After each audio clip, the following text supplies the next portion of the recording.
The message came through the void like a whisper of dying hope.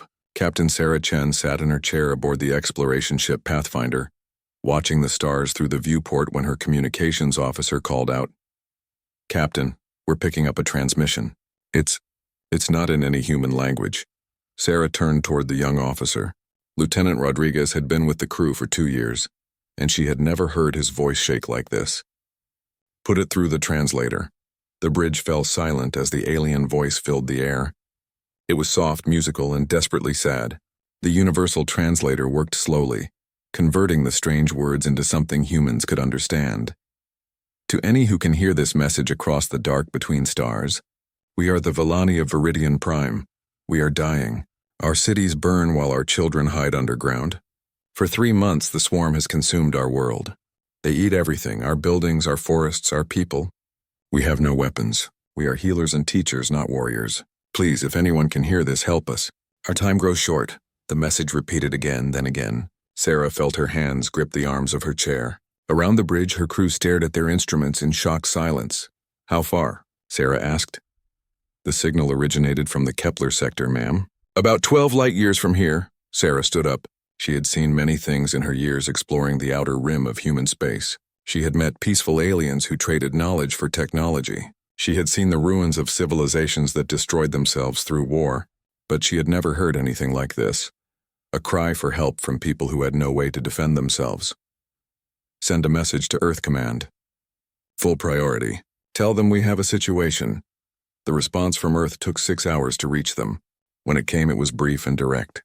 Admiral Marcus Reeves appeared on the main screen, his weathered face serious. "Captain Chen, we've reviewed your report. The Galactic Council has already marked the Villani system as lost. They say there's nothing anyone can do." Sarah felt anger rise in her chest. "Sir, these people are asking for help." "I know." The Admiral was quiet for a moment. "How fast can you get back to Earth?" "If we push the engines, 18 hours. Do it. We're calling an emergency meeting of the Defense Council."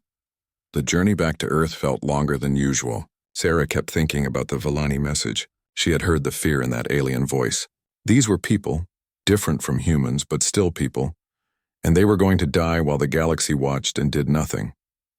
When the Pathfinder docked at Luna Station, Sarah was rushed immediately to the Defense Council chambers. The room was full of military leaders, scientists, and politicians. At the head of the table sat Admiral Reeves with General Patricia Hayes, Commander of the Marine Corps, and Dr. Zahra al-Rashid, Earth's top expert on alien biology. "Play the message again," Admiral Reeves said. The Villani voice filled the chamber once more. Sarah watched the faces around the table as they listened. Some looked sad. Others appeared thoughtful. A few seemed angry. When the message ended, Council Chairman Robert Kim spoke first. "The Galactic Council is right. This swarm has destroyed 6 worlds in the past year. No one has been able to stop them. Because no one has tried to fight them," General Hayes said. Her voice was hard. "Everyone in this galaxy runs from trouble. They don't face it." Dr. al-Rashid pulled up a holographic display. "Based on the data we've gathered, this swarm appears to be a hive mind species. They consume organic and inorganic matter to fuel their reproduction. They're like locusts, but in space." "What do we know about their military capabilities?" Admiral Reeves asked. "They use bioships, living vessels that can heal damage by eating debris. Their weapons are organic too, probably acid-based. But here's the interesting part. Every species that faced them tried to negotiate or retreat. No one has actually fought back." The room was quiet for a long moment. Sarah could see people thinking, weighing options. Finally, Admiral Reeves spoke. "How long would it take to reach the Villani system?" General Hayes checked her tablet. "With our fastest ships, about 4 days. And how long do the Villani have?" Dr. al-Rashid looked grim. "Based on the consumption rate described in their message, maybe a week." "Probably less." Chairman Kim shook his head. "Even if we could help, we'd be risking war with an unknown enemy." "The political implications alone." "The political implications can go to hell," General Hayes interrupted. "These people asked for help." Admiral Reeves held up his hand for silence. "I want options. What could we realistically do?" General Hayes stood up and walked to the display. "We mobilize the fleets, not just 1 or 2 ships. Everything we have that can fight." "That's insane," Chairman Kim said. "We can't risk our entire military for aliens we've never met." Why not? Sarah found herself speaking before she realized it. Everyone turned to look at her. Sir, with respect, why not? These people are dying. They have children hiding in bunkers while monsters eat their world. If we can help and we don't, what does that make us? Dr. Al-Rashid nodded slowly. Captain Chen is right. The Villani are known throughout the galaxy as healers. They've never hurt anyone. Their medical knowledge has saved countless lives across dozens of species. Admiral Reeves was quiet for a full minute, staring at the star map on the wall. Finally, he spoke. The Galactic Council thinks we're barbarians. They say humans are too violent, too aggressive. They've been trying to civilize us since first contact. He turned to face the room. Maybe it's time to show them what human aggression is really for. General Hayes smiled, and it was not a pleasant expression. What are you thinking, Admiral? I'm thinking that every predator in nature serves a purpose. We hunt the things that prey on the innocent. Admiral Reeves stood up. I'm thinking that the galaxy is about to learn why humans carry guns to diplomatic meetings and name our ships after monsters. Chairman Kim looked pale. You're talking about war. No, Admiral Reeves said. I'm talking about extermination. The swarm wants to consume everything in their path? Fine. Let's see how they like being on the menu. The vote was close, but it passed. Within an hour, orders went out across human space. Every military base, every shipyard, every training facility received the same message. Mobilize everything. The humans were going hunting. As Sarah prepared to return to her ship, Dr. Al-Rashid approached her. Captain, do you really think we can make a difference? Sarah looked out at the stars through the station's viewport. Somewhere out there, alien children were hiding in the dark while their world died around them. Doctor, I've seen what humans can do when we're really angry. And right now I'm angrier than I've ever been in my life. Good, Dr. Al-Rashid said, because I have a feeling we're going to need that anger. Within hours, the first ships began moving toward the Villani system. They moved like wolves responding to a pack call, drawn by something older than civilization. The instinct to protect those who could not protect themselves. The galaxy was about to learn that when humans heard a cry for help, they didn't send peacekeepers, they sent predators. The news spread through human space like wildfire.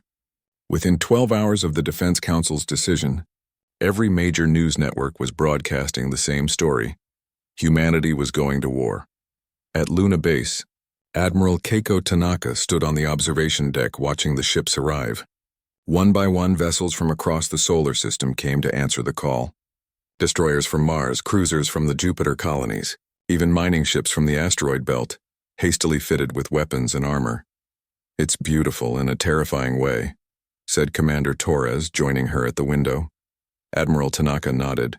She had spent 30 years in the Space Navy, but she'd never seen anything like this. Ships that had been scattered across dozens of star systems were coming together like pieces of a massive puzzle. And every single one was designed for the same purpose, killing things that needed to die. How many do we have? She asked. Final count is 412 combat vessels plus support ships, Torres replied. 3 full fleets just like the Admiral ordered. The plan was simple but unprecedented. 3 fleets would jump to the Villani system from different directions. The Fenrir Pack, commanded by Admiral Chen Wei, would strike fast and hard, using destroyers and frigates to disrupt the swarm's formations. The Raptor fleet, under Admiral Tanaka's command, specialized in boarding actions and close combat. The Kraken Deep Strike fleet carried the heavy weapons, dreadnoughts, capable of glassing planets if necessary. Each fleet had been organized around a simple principle: hunt in packs. Human military doctrine had always been different from other species. While aliens built massive ships designed to win through overwhelming firepower, humans built smaller, faster vessels that worked together. A human destroyer might not be able to match an alien battleship gun for gun, but 6 human destroyers working as a team could tear that battleship apart before it could target them all. Admiral, a voice called from behind them. They turned to see Dr. Al-Rashid approaching, carrying a datapad. I have the final intelligence report on the swarm. They moved to a briefing room where holographic displays showed everything humanity had learned about their enemy. The Kythera swarm was unlike anything in the galactic databases. Their bioships were living creatures bred for war and consumption. They could heal damage by eating debris from destroyed vessels. Their weapons fired concentrated acid that could melt through most known armor types. Most importantly, Dr. Al-Rashid continued, They reproduce by consuming planetary matter. The more they eat, the more ships they can grow. That's why no one has been able to stop them. Conventional tactics actually make them stronger. Admiral Tanaka studied the data. What about weaknesses? That's where it gets interesting. Every species that faced them tried to fight ship-to-ship battles at long range. No one has attempted boarding actions or close combat. The swarm seems unprepared for that kind of warfare. Commander Torres grinned. Good thing we specialize in close combat. Across the fleet, preparations continued. In the weapons bays, Marines checked their equipment. Unlike the energy weapons favored by most aliens, humans carried an arsenal of physical weapons. Plasma cutters that could slice through bioarmor. Explosive charges designed for mining that worked just as well for demolition. And every Marine carried at least 3 knives because sometimes, even in space, you needed to kill something quietly. Captain Elena Vasquez walked through the corridors of her destroyer, the Black Mamba. Her ship was part of the Fenrir pack, one of the fast attack vessels that would hit the swarm first. She stopped to talk with her crew, checking on preparations and morale. "Captain," called Chief Engineer Martinez, "the new weapon systems are online. Those bioacid rounds should give the swarm something to think about." The bioacid rounds were a human innovation, developed in the past 48 hours based on Dr. Al-Rashid's research. If swarm ships could heal by eating matter, then human weapons would give them something they couldn't digest. The rounds contained engineered bacteria that would consume the same organic compounds the aliens used for healing. "How are the crew holding up?" Captain Vasquez asked. "They're angry, ma'am. Real angry. The whole ship's been listening to that Villani distress call. Nobody likes hearing kids cry for help." Captain Vasquez nodded. Anger was good. Anger kept you focused when things got ugly. And things were definitely going to get ugly. 3 decks up in the Marine quarters, Sergeant Major Williams was giving his final briefing. 200 Marines sat in neat rows checking their gear as he spoke. "Listen up, people. We've all heard the intelligence reports. These swarm creatures think they're the ultimate predators. They've been eating planets for who knows how long, and nobody's been able to stop them." He paused, looking out at faces that were young and old, male and female, from every corner of human space. But they all had the same expression: cold determination. Well, they haven't met us yet. And there's something these aliens are about to learn. Humans didn't climb to the top of the food chain by being nice. We got there by being better predators than anything else on our planet. Today we're going to remind the galaxy why our ancestors hunted mammoth with pointed sticks. A cheer went up from the Marines.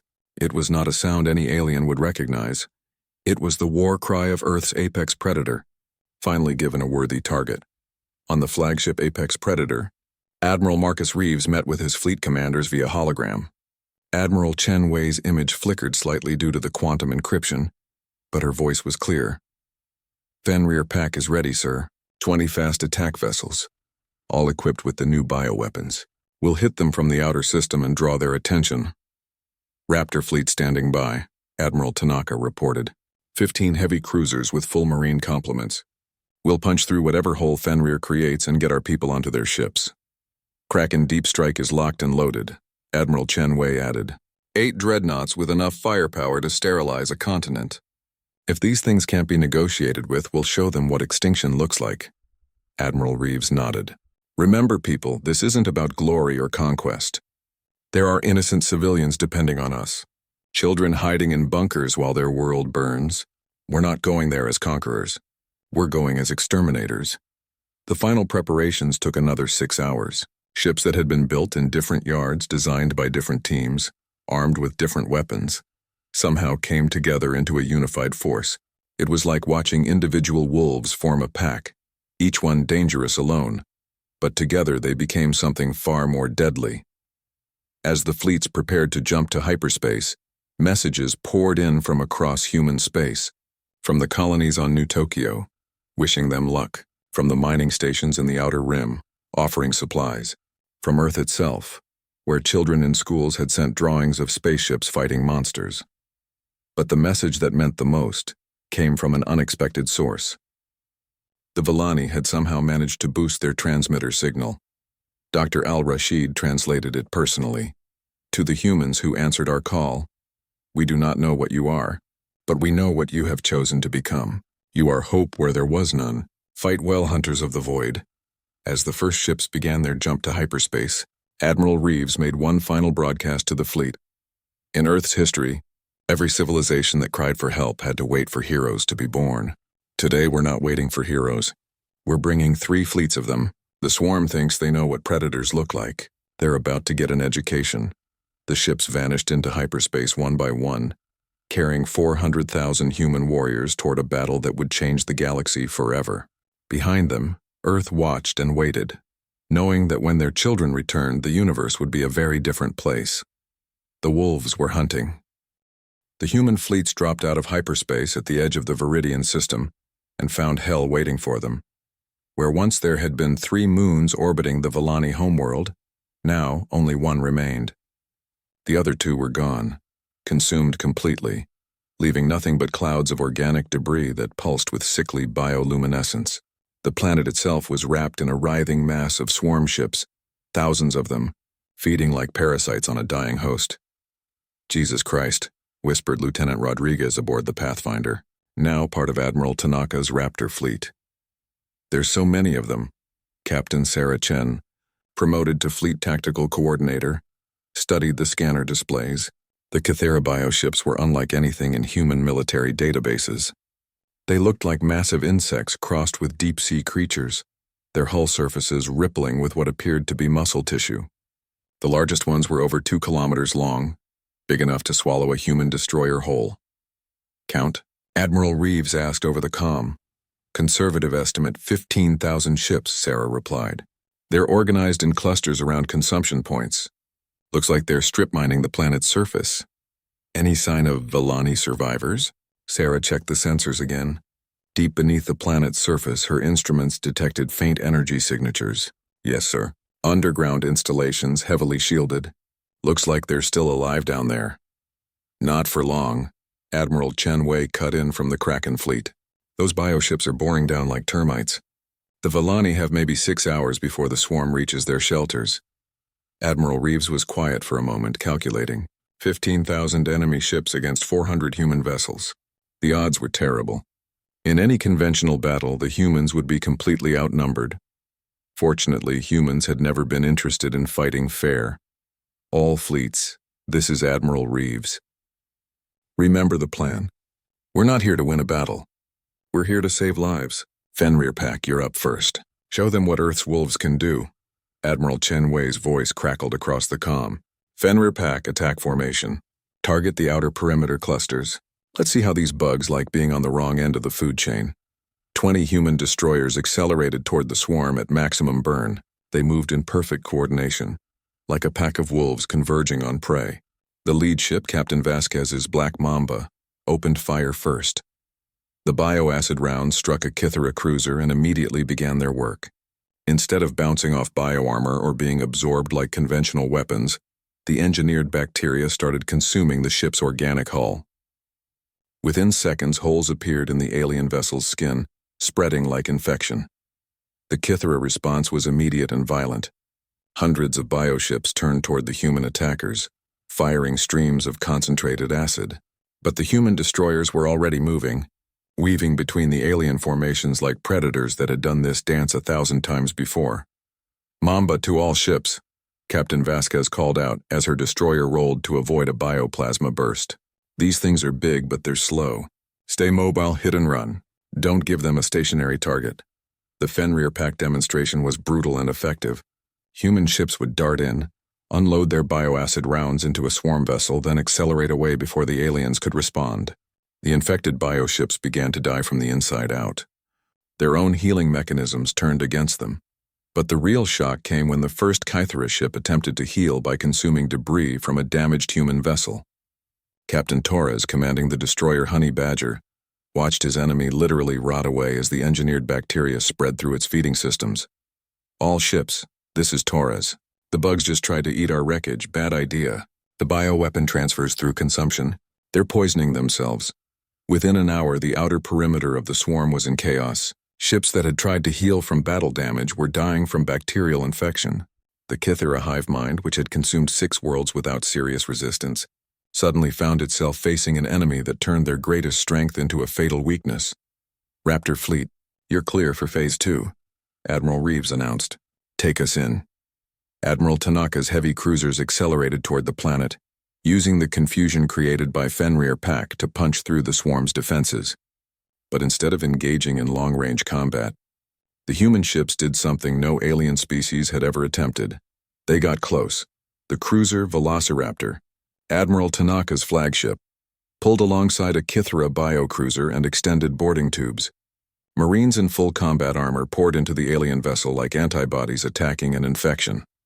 Sergeant Major Williams led the first wave, plasma cutter in one hand, explosive charges in the other. The interior of the swarm ship was a nightmare of organic corridors and pulsing walls. But Williams and his Marines had trained for exactly this kind of environment. Remember your biology lessons. People, Williams called out as they advanced through arteries that served as hallways. These ships are living creatures.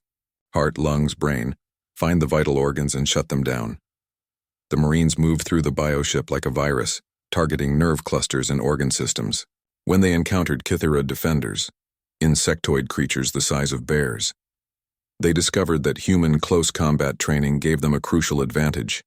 The aliens were used to consuming worlds, not fighting hand-to-hand battles in confined spaces. Control room, Williams reported as his team reached what appeared to be the ship's brain center. Planting charges now. The Kithra biocruiser died from the inside out, its own nervous system severed by human explosives. Around the planet, more boarding actions succeeded as human Marines proved that sometimes the best way to kill a giant was to get inside it. But the swarm was learning. The hive mind began adapting its tactics, pulling ships back from human attack range and concentrating firepower. For every human ship that got close enough for boarding actions, 2 more were caught in crossfires of bioplasma. The destroyer Phoenix, part of Captain Vasquez's formation, took 3 direct hits and began losing atmosphere. Captain Martinez, the Phoenix's commander, made a decision that would become legendary. All hands abandon ship, he ordered. Set collision course for the largest bioship in Grid 7. The Phoenix, burning and venting atmosphere, accelerated directly into the heart of a Kithra hive carrier. The impact was devastating, but Captain Martinez had one final surprise. He had armed the ship's fusion reactor for overload. The explosion took out not just the hive carrier, but 6 surrounding bioships. It also did something else. It created a gap in the swarm's defensive formation, right above the planet's largest underground shelter. All ships. This is Admiral Reeves. Phoenix just opened us a window. Kraken Fleet, you're authorized for planetary bombardment. Clear a landing zone for rescue operations. Admiral Chen Wei's dreadnoughts moved into position above the planet.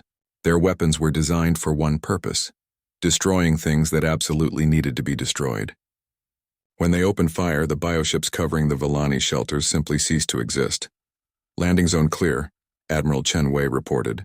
Villani survivors, if you can hear this, we're coming to get you. The response came immediately, broadcast from deep underground. Dr. Al-Rashid translated the message in real time. Human ships, this is Elder Zeph of the Villani Council. We have 3 million civilians in the deep shelters. Our children are safe, thanks to you. How can we help? Admiral Reeves smiled grimly. Just stay put, Elder. We're not done hunting yet. But even as rescue shuttles launched toward the planet, the human commanders knew the battle was far from over. The swarm had pulled back from the planet, regrouping in the outer system. They were adapting, learning from their losses. And there were still thousands of them. Casualty report, Admiral Reeves requested. 37 ships lost, over 8,000 casualties, came the reply. But we've confirmed kills on over 400 swarm vessels. The bioweapon is still spreading through their formation. And the Villani? Evacuation proceeding. Estimate 6 hours to get everyone off planet. Admiral Reeves looked at the tactical display. 6 hours to hold off 15,000 enemy ships with what remained of his fleet. The odds were still terrible. But humans had learned something important in the past few hours. The Kithra swarm, which had terrified the galaxy for years, could be killed. They could be hurt, confused, and beaten. More importantly, they could be made afraid. All ships, this is Admiral Reeves. The rescue is proceeding on schedule. Our job now is to buy time and kill as many of these things as possible. Remember, there are children on that planet counting on us. No one gets past us. No one. The human fleets regrouped and prepared for the next phase of the battle. They had proven they could hurt the swarm. Now they would prove they could destroy it. The hunt was just beginning. The Kythera swarm was learning, and that terrified every species in the galaxy except humans. For the first time in their existence, the hive mind encountered an enemy that fought back effectively. In the space of 12 hours, they had lost over 1,000 bioships to creatures they had initially dismissed as insignificant. The swarm's response was swift and brutal. They began to evolve. Admiral Tanaka watched from the bridge of the Velociraptor as the enemy formation shifted. The bioships were changing, their hulls growing thicker armor plates, their weapon systems adapting to target human weak points. What had been organic cruisers 12 hours ago were now something entirely different. Living battleships designed specifically to kill humans. They're fast learners, Commander Torres observed. Look at those new acid projectors. They're tracking our flight patterns. Good, Admiral Tanaka replied, surprising her officers. Let them adapt. We adapt faster. Down on Viridian Prime, the evacuation continued under heavy fire. Marine shuttles loaded with Villani civilians launched every few minutes, protected by human fighters that weaved deadly patterns around swarm interceptors. But the aliens were pressing closer to the planet and time was running out. Dr. Sarah Al-Rashid worked frantically in her laboratory aboard the research vessel Darwin. Around her, data flowed from the battle. Biological samples from destroyed swarm ships, recordings of their communications, analysis of their adaptive capabilities. What she was learning changed everything humans thought they knew about their enemy. Admiral Reeves, she called over the comm. I need to speak with you immediately. All fleet commanders. Minutes later, the senior officers were connected by encrypted channels. Dr. Al-Rashid's image appeared on their screens. Her face pale but determined. The Kythera aren't just adapting to our weapons, she began. They're adapting to us. Their hive mind is studying human psychology, trying to understand how we think and fight. Is that a problem? Admiral Chen Wei asked from the Kraken fleet. It would be for any other species, but there's something they don't understand about humans. Every other species they've encountered thinks in predictable patterns. When aliens face a superior enemy, they either surrender or retreat. We do something different. We get angry, Admiral Reeves said quietly. Exactly, and anger makes humans unpredictable. The swarm is trying to analyze our tactics, but human tactics aren't based on logic alone. They're based on emotion, improvisation, and spite. As if to prove her point, Captain Elena Vasquez was demonstrating exactly that. Her destroyer, Black Mamba, had taken severe damage in the latest engagement, with hull breaches on 3 decks and weapon systems failing. Any rational commander would have withdrawn for repairs. Instead, Captain Vasquez did something that would have been impossible for an alien mind to predict. She rammed her ship directly into a Kythera biocarrier, using the impact to board the enemy vessel with her remaining crew. All hands, this is the captain, Vasquez announced as her people fought their way through organic corridors filled with hostile aliens. Our ship is dead, but we're not. Time to show these bugs what humans do when we're really pissed off. The boarding action became a running battle through the bioship's vital systems. Humans with plasma cutters and explosives faced Kythera warriors that looked like nightmares. 6-limbed creatures with acid-spitting mandibles and razor-sharp claws. But the aliens had made a crucial mistake. They were fighting humans in close quarters, and humans had been killing dangerous things in confined spaces since before they discovered fire. Chief Martinez led a team into what appeared to be the ship's heart chamber. Found it, he called out. Looks like a big biological computer. Blow it, Captain Vasquez ordered. The explosion didn't just destroy the bioship's control center. It sent a psychic shockwave through the local swarm formation as the hive mind experienced something it had never felt before. The death of a significant node in its network. Across the battlefield, Admiral Chen Wei detected the disruption. All ships, did you see that? When Vasquez killed that big one, the others stopped coordinating for almost 30 seconds. Dr. Al-Rashid's voice crackled with excitement. The hive mind has central nodes, ships that contain larger portions of the collective consciousness. If we can identify and target them, we can make them stupid, Admiral Reeves finished. All fleets, new priority targets. Look for the big ones, the ships that seem to be coordinating the others. Take them out first. The battle evolved again. Human ships began hunting specific targets. Not just any swarm vessel, but the ones that mattered most to the hive mind's functioning. It was like performing surgery with starship weapons. cutting out the swarm's ability to think and adapt. But the Kythera had one more surprise.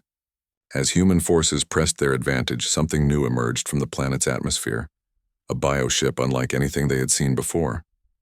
It was massive, easily 5 kilometers long, and it radiated psychic energy that made human crew members dizzy just looking at it. Queenship, Dr. Al-Rashid whispered. That's their central command node. It contains the primary consciousness of the entire swarm. The queenship began to pulse with bioluminescent patterns, and suddenly the scattered swarm formations snapped back into perfect coordination.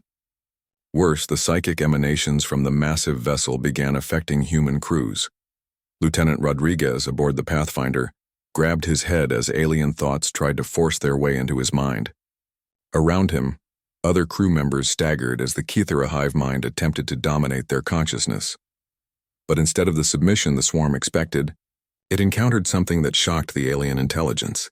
Human minds didn't break under psychic pressure. They fought back.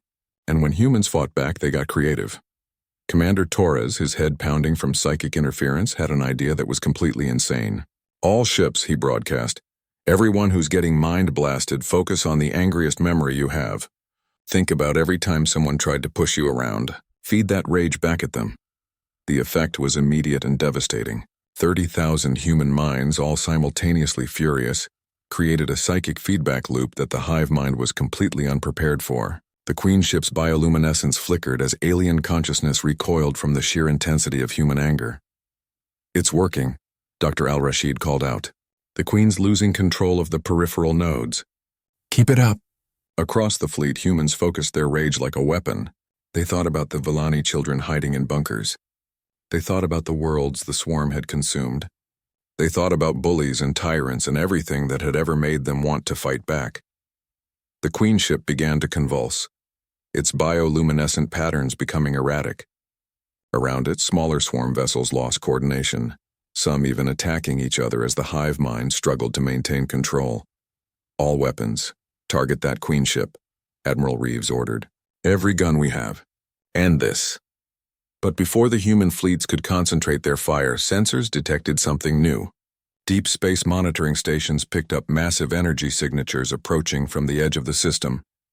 Admiral, the sensor operator called out, we have new contacts, large formation, unknown configuration. They're huge. The newcomers emerged from hyperspace like harbingers of death. Ancient ships, geometric and cold, with hulls that seemed to absorb light itself. There were dozens of them, each one larger than anything in the human fleet. Dr. Al-Rashid's blood ran cold as she analyzed the sensor data. Those aren't Kythera ships. They're something else. Something old. A new voice filled the communication channels. Mechanical, emotionless, speaking in perfect galactic standard. Scanning complete. 2 contaminated species detected. Aggressive evolution confirmed. Initiating cleansing protocol. The ancient ships opened fire, and their weapons were unlike anything humans or Kythera had ever seen. Beams of pure energy that seemed to erase matter from existence struck both human and swarm vessels. Where the beams touched, ships simply disappeared, leaving not even debris behind. What the hell are those things? Admiral Tanaka demanded. Dr. Al-Rashid's voice was quiet with horror. Harvesters. The galaxy's immune system. They've been asleep for millennia, but something woke them up. They're here to eliminate any species they consider too dangerous to exist. As if responding to her words, the Kythera queenship broadcast a new message. This time, Dr. Al-Rashid detected something impossible in the alien transmission. Fear. They're not here to fight us, she realized. The swarm. They're running from those things. They've been running for thousands of years.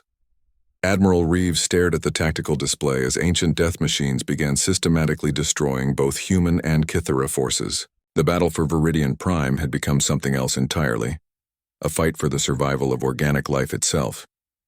All fleets, he announced. We have a new enemy, and it looks like we just found something that scares the monsters.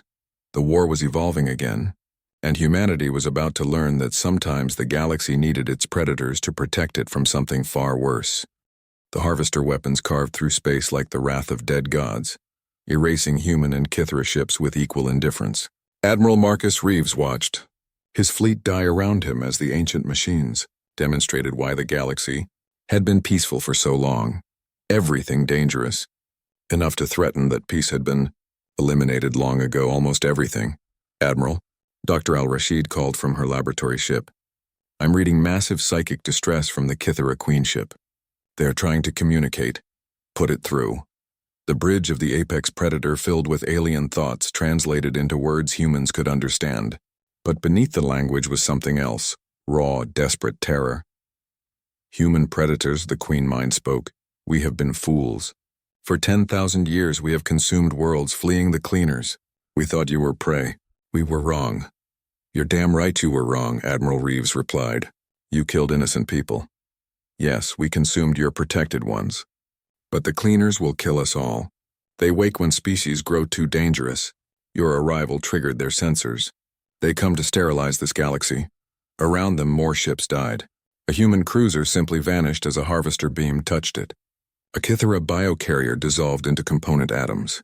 The ancient machines worked methodically, efficiently, without emotion or mercy. What do you want? Admiral Reeves asked. To fight together. The cleaners cannot be reasoned with. They cannot be negotiated with. They can only be destroyed. Help us kill them, and we will return the consumed worlds. Admiral Tanaka's voice cut across the channel. You expect us to trust you after what you did to the Villani? We expect you to be what you are, predators who protect their territory. The cleaners threaten your territory now, all of it. Admiral Reeves looked at the tactical display. 300 human ships remaining. Maybe 8,000 Kithara vessels, against 47 harvester dreadnoughts that could erase matter from existence. Dr. Al-Rashid, can we trust them? Admiral, I'm reading their psychic emanations. The fear is real. They're absolutely terrified of those machines. More than that, they're desperate enough to work with us. And the Kithara don't form alliances. Ever. Admiral, Captain Chen's voice came from the evacuation zone. Whatever you're going to do, decide fast. Those harvester things are moving toward the planet. We've got civilian shuttles in the air. Admiral Reeves made a decision that would change galactic history. Kithara Queen Mind, if we do this, if we fight together, it changes everything. When this is over, the consumption stops. No more eating planets, no more killing civilians. Agreed. But we must act now. The cleaners are beginning their planet burn protocol. All human ships, Admiral Reeves broadcast. We're about to do something unprecedented. We're forming an alliance with our enemy to fight a bigger threat. I know how that sounds, but look at your screens. Those ancient ships want to kill everything that moves, everything. The response from his fleet was immediate. Not anger or disbelief, but grim acceptance. Humans had always been practical about survival. Orders, sir? Admiral Tanaka asked. We hunt in packs. All of us. What happened next had never occurred in recorded galactic history. Human destroyers moved into formation alongside Kithara bioships. The same vessels that had been killing each other minutes before now coordinated their attacks against the harvester machines. Captain Elena Vasquez, whose ship had been destroyed but who now commanded a captured biocruiser, found herself fighting beside the aliens who had nearly killed her. The irony wasn't lost on her as she coordinated with a Kithara tactical node. This is weird as hell, she muttered, then opened a channel to the alien consciousness sharing her ship. Big metal target, Grid 7. Can your acid projectors penetrate that armor? The response came as direct thought transfer. Negative. Harvester hulls immune to biological weapons. Suggest ramming attack. Now you're speaking my language. The combined human Kithara fleet struck the harvester formation like a hammer made of teeth and fury. Bioships and human vessels moved in perfect coordination, using tactics neither species could have managed alone. Human precision combined with Kithara adaptability. Where human weapons failed to penetrate harvester armor, bioships would ram the ancient vessels, their living hulls able to absorb damage that would destroy metal ships. Where Kithara tactics proved insufficient, human creativity filled the gaps. Commander Torres, now aboard a hybrid vessel that was part human technology and part living organism, discovered something crucial. The harvesters have a central command node, he reported. It's that big one in the middle of their formation. If we can take it out, the others will lose coordination, Admiral Chenwei finished, just like the swarm. But the harvester command ship was protected by 6 escort vessels, each one capable of destroying a dozen human ships. Getting close enough to attack it would require a sacrifice that might cripple the combined fleet. I'll do it, Admiral Tanaka announced. The Velociraptor's drive systems are damaged anyway. We can't retreat, but we can still ram. Negative, came an unexpected response. The Kythera Queen Mind had been listening. We will provide the sacrifice. Our bioships can regenerate from core fragments. Your metal ships cannot. You'd do that? Sacrifice yourselves for us? We fight as pack now. Pack protects pack. The final assault began with the Queen ship herself leading the charge. The massive biovessel, which had terrorized half the galaxy, now accelerated directly toward the Harvester command node. Around her, smaller swarm ships formed a protective formation, absorbing the ancient weapons that tried to stop their queen. Human ships followed in their wake, using the bioship's sacrifice to get close enough for their own weapons to be effective. Captain Sarah Chen, commanding a squadron of fighter bombers, led the final strike. This is for every world you sterilized, she said, launching every torpedo her ships carried. The combined human Kythera assault overwhelmed the Harvester defenses. Bioacid weapons that couldn't penetrate ancient armor still managed to disrupt sensor arrays. Human plasma cannons that couldn't destroy Harvester hulls could still target specific systems. And when the Queen ship finally rammed the command vessel, her psychic death scream disrupted the ancient machine's coordination network. For the first time in millions of years, Harvester vessels lost formation cohesion. They began firing randomly, their perfect efficiency replaced by mechanical confusion. All ships concentrate fire on the damaged ones, Admiral Reeves ordered. Take them down while they're vulnerable. The battle that followed was brutal and desperate. Ancient machines that had sterilized galaxies fought against an alliance that shouldn't have been possible. But gradually, inevitably, the Harvesters began to fall. The last ancient ship died 6 hours after the alliance formed. Its destruction left the system in sudden, shocking silence. Casualty report, Admiral Reeves requested quietly. 60% of the human fleet destroyed or disabled, came the reply. Kythera losses approximately 70%, including the Queen ship. And the Vellani? Evacuation complete, sir. All civilians safe aboard the hospital ships. Admiral Reeves closed his eyes. They had won, but the cost was staggering. Thousands of humans were dead. An entire Kythera Queen Mind had sacrificed itself, and the galaxy would never be the same. Admiral, Dr. Al-Rashid called, I'm reading new Kythera bioships forming in the outer system. They're different. On the screens, new vessels were growing from the fragments of destroyed swarm ships, but these were smaller, less aggressive looking. More importantly, they weren't moving toward the planet. A new voice filled the communication channels. Not the original Queen Mind, but something evolved from her sacrifice. Human Admiral, the new consciousness spoke. The old Queen is dead. We are what remains. The compact holds. No more consumption of living worlds. We will find empty systems to grow in. What about the Harvesters? Are there more of them? Unknown. But if they return, we will fight beside you again. We have learned something from humans, that predators can choose what they hunt. 6 months later, the Galactic Council convened for the first time with 2 new permanent members. The Terran Defense Coalition took their seats beside the Kythera Collective, both species forever changed by their unlikely alliance. The Vellani had become humanity's strongest advocates, their underground cities now protected by human defense stations. The other species watched in fascination and terror as 2 of the galaxy's most dangerous predators worked together to maintain peace. But the real change was philosophical. The galaxy had learned that sometimes the monsters weren't the villains of the story. Sometimes, when innocent people cried for help in the darkness, you needed monsters to answer the call. Admiral Sarah Chen, now commanding the rebuilt Terran defense fleet from her flagship Apex Predator II, listened to a new distress signal. This one came from the Andromeda Galaxy, where something had awakened the Harvester networks on a massive scale. She looked around her bridge, where human and Kythera officers worked side by side, former enemies united by shared purpose. All fleets, she announced across human space, we have another hunt. Because the galaxy had learned something important, the best way to protect the innocent wasn't to become harmless. It was to become the thing that evil fears most. Righteous predators who hunt in packs adapt to any threat.